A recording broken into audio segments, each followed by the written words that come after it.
Rotational dynamics. Wow, so difficult, so complex chapter, sir. Rotational dynamics. Numerical, so difficult. No problem. Easily solve होगा आज solve करो मेरे साथ. बहुत difficult problem, बहुत कम सेकेंड्स में. हम हैं आपके डीके धर्मात्मा और एक सीखते हैं लाजवाब ट्रिक आज इस क्लास में.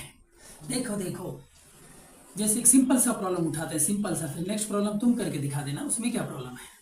ये देख लो, जैसे ये पुल्ली है, heavy pulley, not light pulley, भारी वाला पुल्ली है. इसका मास होगा, इसका मोमेंट ऑफ इनर्शिया आई दे दिया और रेडियस आर दे दिया. समझ गया. इस पुल्ली का मोमेंट ऑफ इनर्शिया आई है और रेडियस आर है. A string is passed through this pulley. Block M1 और M2 मास का है. नीचे M1G होगा एक फोर्स, और दूसरा अपोजिंग फोर्स M2G होगा. देख लो, इसका M1G, इसका M2G. ठीक. अब इस पुल्ली का मास कितना होगा? अगर इस पुल्ली का मास देखो तो मोमेंट ऑफ इनर्शिया का फॉर्मूला क्या होता है? I is equal to mr². तो पुल्ली का मास हो जाएगा m is equal to I/r². ठीक है.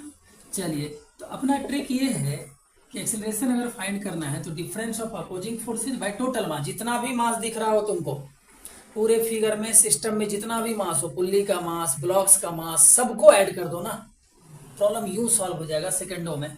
चलो, तो डिफरेंस ऑफ अपोजिंग फोर्स कौन है? अपोजिंग फोर्स एक M1G हो गया, दूसरा M2G हो गया. ये अपोजिंग फोर्स, इनका डिफरेंस ले लो, M2G माइनस M1G बाय में टोटल मास. तो M1 प्लस M2 प्लस इस पुल्ली का मास, टोटल मास लेना है. टोटल मास लेना है M1 plus M2 plus I/r². ये आ गया अपना एक्सेलरेशन. यकीन मानो अगर जनरल मेथड से करते तो इसमें काफी टाइम लगने वाला था. तीन इक्वेशन बनता. पहले तो न्यूटन्स लॉ के अकॉर्डिंग इसका बनता M2G minus T is equal to M2A, T minus M1G is equal to M1A. फिर इस पर नेट टॉर्क निकालते, torque is equal to I alpha लगाते. ठीक, alpha is equal to A/r लिखते. टॉर्क लिखते force into perpendicular distance. Force होता है टेंशन, परपेंडिकुलर डिस्टेंस होता है रेडियस. इधर से भी, इसके कारण भी टॉर्क, इस फोर्स के कारण भी torque. Net torque is equal to I alpha. 3 equation बनता और तीनों इक्वेशन को ऐड करते तब जाकर सवाल सॉल्व होता. ऐसे सेकंडों में सॉल्व हो जाएगा. चलो, एक प्रॉब्लम फटाफट कर लेते हैं. फर्स्ट ट्रिक याद रखना. और थैंक्स फिजिक्स ट्रिक या प्रो श्री बालाजी पब्लिकेशन, बहुत बेहतरीन बुक जहां से हमने ये ट्रिक लिया है. चलो नेक्स्ट प्रॉब्लम. अब ये प्रॉब्लम करके दिखाओ. देख लो देख लो, एक पुल्ली ये रहा, इसका मोमेंट ऑफ इनर्शिया I1, इसका रेडियस R1. ठीक. इस ब्लॉक का मास M1 या M ही ले लो, इसका M ही ले लो. एक पुल्ली यहाँ पर है, इधर से भी एक और ब्लॉक M मास का. ठीक. इसका मोमेंट ऑफ इनर्शिया I2 है, रेडियस R2 है. Now find the acceleration of blocks. अब acceleration of blocks, no problem, simple simple. ये तो mm इक्वल है, तो एक्सेलरेट कहाँ होगा? बैलेंस हो जाएगा. अलग ले लो ना, ये ले लो 2m, ये ले लो m. ठीक. इस पुल्ली का कितना हो जाएगा मास? इसका मास हो जाएगा m is equal to I1/r1². और इस पुल्ली का मास कितना हो जाएगा? I2/r2².